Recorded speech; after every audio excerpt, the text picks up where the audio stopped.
Hi, and welcome to Across the Desk. There have been some mass shootings this week, and of the radicalized type, from white nationalists and people that are just very polarizing politically, have gone out and shot and killed several people just in the last several days. We're going to discuss that this week on the show, and exactly how some of the rhetoric from our own congressional people here in Oklahoma help stoke those fears and those fires that lead to the violence we saw last week.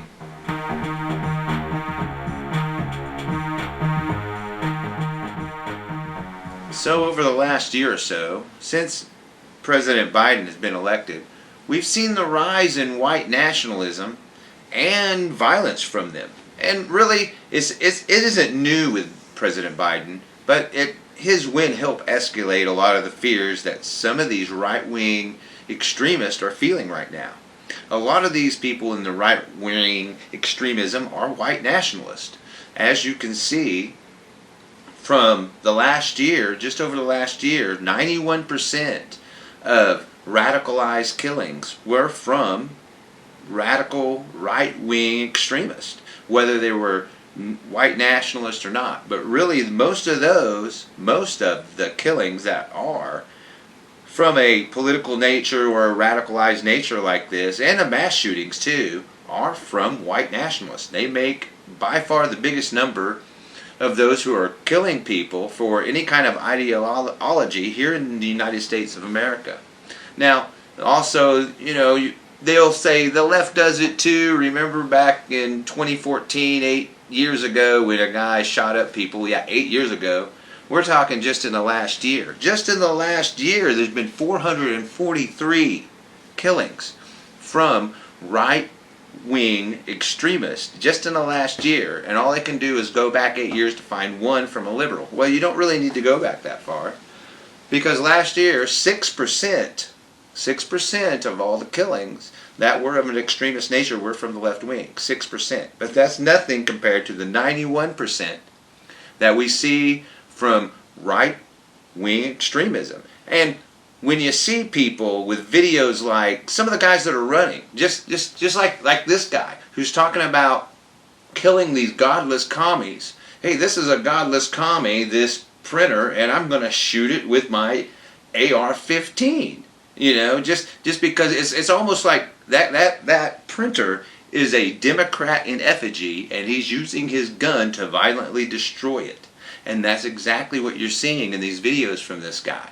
And this leads on to other people who follow. See, this guy is wanting to be a leader, okay? He's wanting to be a leader of his district, in the legislature, of people that he may represent. And he wants to represent them in this way. That's a scary place to be. That's mind-blowing. That's where we are in America today, or even in Oklahoma. It may not be so mind-blowing for some people in the United States to go, oh, Oklahoma, so red, you guys are so backwards anyway.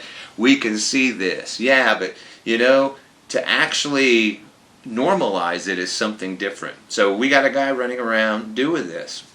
And that's not all. So that's a guy's small potatoes. Because when it comes to others who are doing this race dog whistle thing, like immigration, that's a big one. You see it all the time. Hey, we need to build that wall to keep these immigrants out. These other people. These people that aren't like us. And you hear it over and over again from people like Stephanie Bice and Kevin Hern. And also from James Lankford. You hear it from him every other day. He's putting out a post about those dang immigrants, those illegal immigrants crossing our border by the millions a day. That's what he says. Of course, it's a pretty big hyperbole if you ask me. But yeah, there's a lot crossing, and they do have the numbers to show some things that are going on. But they want to use it as a tool. See, the thing is, James Lankford, I don't know that he really wants to stoke white nationalism fear.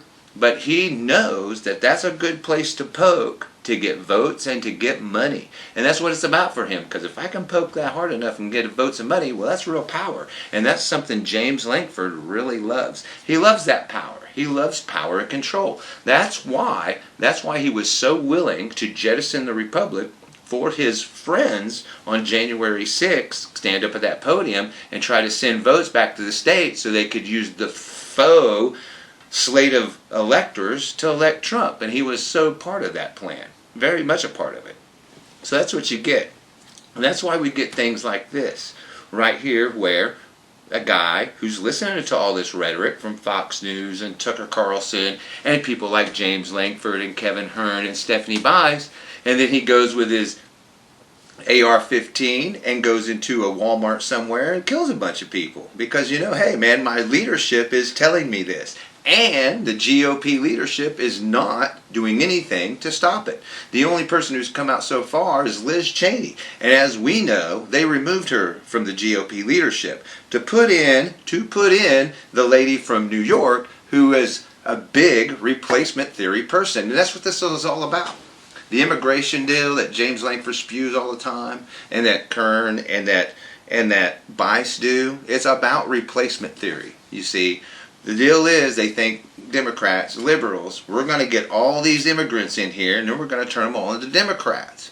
And then they're going to all vote for Democrats, and Democrats are going to rule for the next 30 decades or whatever is in their head that they think it's going to work out. Not knowing that, illegal immigrants still can't vote, and it takes a long time to go through the legal immigration process, which is kind of broken, and even after that, it's still kind of questionable and hard to do. So there you go. So, but if they can stoke enough fear in people, because that's what it's about. Because see, if you can get people afraid, that creates anxiety, and anxiety creates energy, nervous energy, and that energy manifests itself into actual action. In other words, they're going to fear these people so much that they actually get off the couch, write a check to a campaign, or go vote, or knock doors, or whatever. That's what they're going to do. Because fear is a great motivator. And it's low-hanging fruit. And people like James Lankford have learned to use it great. He uses it all the time. Every other day he's putting out a post about, hey, they're going to get rid of Title 42, send me some money. That's exactly what he's doing. And then it stokes fears in people, and then they go up and shoot a bunch of people. See, it radicalizes them to no end. Because James Lankford is absolutely a radical conservative extremist. There's no doubt about this. Because whenever you see what he did on January 6th, when he stood on that podium and tried to do for his friends to forget the law and the Constitution and find a way to keep Trump, then he's a radical conservative Republican. That's what he is. He's radical conservative. He's radical. He's so radical. And I'll tell you why. Whenever he wants to, when the leak happened for the Supreme Court, most people were aghast by it. Even majority of people. They're only about 30%, less than that, were totally oh, hey, well, this is just a draft opinion. Even the GOP, hey, it's just draft. This is pretty far out there. But James Lankford said, he came out with his letter and said, you know what? I hope this is the one that passes. I hope this is the final draft that they tried to push through the Supreme Court to get rid of it. That's exactly what he wants. He said he's all for it. He's one of the very few. And that tells you just exactly how extreme James Lankford is. But going on here, and you can tell. So this whole replacement theory, he talks about it a lot. James Lankford, if you go in and you watch the breakdown, he has people on there talking about immigration all the time. And he talks about Border Patrol and all this, and doing late night raids down on the border so he can sneak a camera down there to do some stuff to show you all these evil brown people crossing our border. And that's what James Lankford likes to do. So this is all about replacement theory. These liberals are just letting them come in so they can vote for other liberals. And that's exactly what replacement theory is. Number 3 person to the GOP. The person that replaced Liz Cheney. Big replacement theory person.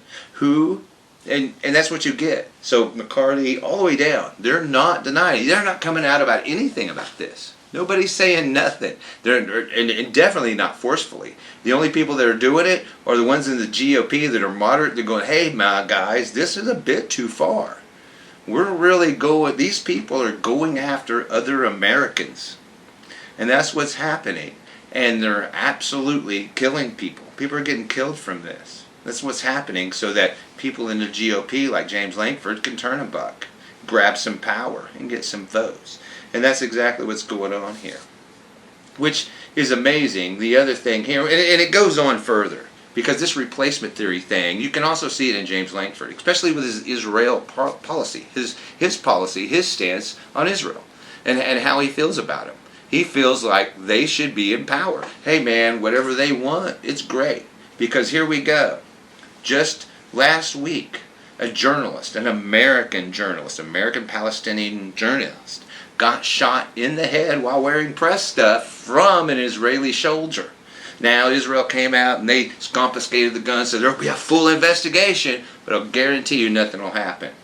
I'll guarantee it. But the only reason they're doing anything is because, see, the lady had dual citizenship, or she was an American, you know, and in that right there, that aspect that she was an American, wow, what a mess up. So they confiscated all the guns, and they're going to do ballistic testing and find out who did it, but they never say anything about punishments or anything else. And when it comes down to it, James Lankford is absolutely for this. He's absolutely for the raid they did on this procession for this American journalist. He's absolutely for that, which is kind of ironic that he's so for Israel in this part. But when it comes down to Jews here in America, they say that getting rid of abortion, like James Lankford wants to do, that violates their religious freedom. Because when it comes to the Jewish religion and the Torah, which is the Old Testament, there's absolutely provisions in there for women to terminate a pregnancy. Absolutely is. And they feel like, hey, you know, it's our religious freedom. It's our religious freedom to be able to have abortions. That's the Jewish religion. That is Israel, which James Lankford is so about. You know, but maybe he's more about the country than he is the actual religion. He's more about the people of Israel and their country and their power than he really is about the religion. Because if he was, I guess he would find some exemption, religious or otherwise, for them to have abortions, but he can't. Because, see, he's a Christian and he wants to force his Christian beliefs on everybody else. See, that's how he feels about it. And that's another reason why we have all this white nationalism going on. It's pretty much a Christian white nationalism that we have that's going out and killing a bunch of people. It's what they do. As you see, as I've shown, the stats aren't really lying about the numbers. When it comes to the amount of extremism and the violence from it and who's committing it, there just really isn't. There is no doubt at all. And really much what we're talking about is the why.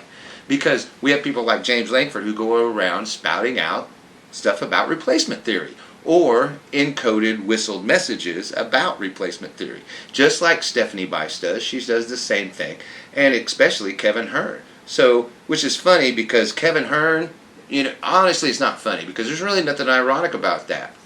We can absolutely see how Kevin Hern is a white nationalist. Look at him. He's so pro-business and so corporate and everything else, and he's voted against anything that would help, anything that would be considered minority or lower class or anything else or disadvantaged at all. He's totally against that. He does whatever he can to hamper those people that are already being hampered anyway. And he really talks bad about it. He's been caught more than once. Not only that, one of his campaign aides by the name of Katina Wooden Heath, she is one of his campaign aides, is a known white nationalist who has spouted online a bunch of white nationalist hatred and violent rhetoric. And this is one of his campaign people, Kevin Hern. Yeah, one of his main campaign people is a white nationalist. So the stuff he speaks, the stuff Bice speaks, and especially Lankford, he's out there with his breakdown and Java with James, and he's on every other talk show talking about this. And it's, for him, it's not so straightforward. For him, it's a little coded. Yeah, these immigrants, and there's millions of them, and we don't know. They caught this many people. We don't know who slipped through, and everything else. And besides that, we don't want these people, and all this stuff. And so this is what he talks about, and how these people are a danger to you, and they're going to replace your vote so they can get liberals and their people into power of the United States of America and ruin it for you. And that's exactly where they're at with this thing. Exactly where they're at, which is another thing. So, and a lot of this for Lankford, I am going to guess, has to do with political expediency. And I say this in the context of his position on Ukraine, which has changed a lot.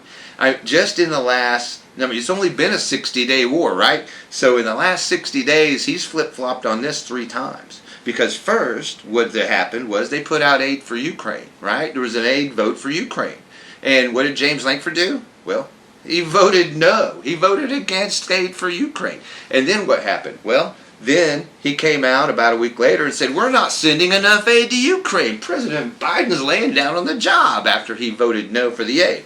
Well, now he's come out with a video this week that says, you know what, we need to send them aid. We do, because they're important. This war is kind of important for them to win, for them to hold them off, because one, China's looking, which they are. They're looking at Taiwan and what we're going to do. They want to say, oh, well, if the United States is going to be there for a couple of months and back off, well, then we're going to take Taiwan. So they're watching. People are watching. They're seeing what they can get away with right now. And Russia's not doing that great. Not only that, it really protects our interest for Ukraine to do well. It just does. And really, no one's on Russia's side, really. They don't even have allies. The people that would be their allies, they're kind of like, man, I don't know. That's just kind of, I don't know that I want to get involved with that. You know, all these other people are pretty mad at you, and that is pretty kind of a wild claim that these people over the Ukraine are being Nazis, but you guys are the invaders. So, it doesn't look good.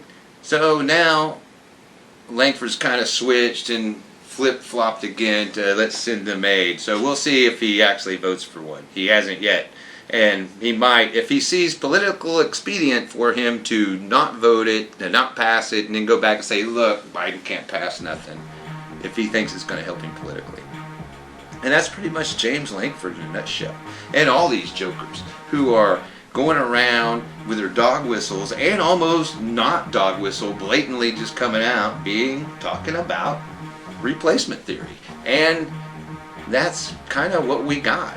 And kind of you can see the results through the mass shootings we've had. Well, this is Across the Desk with Kit Fairchild. And we'll see you next week.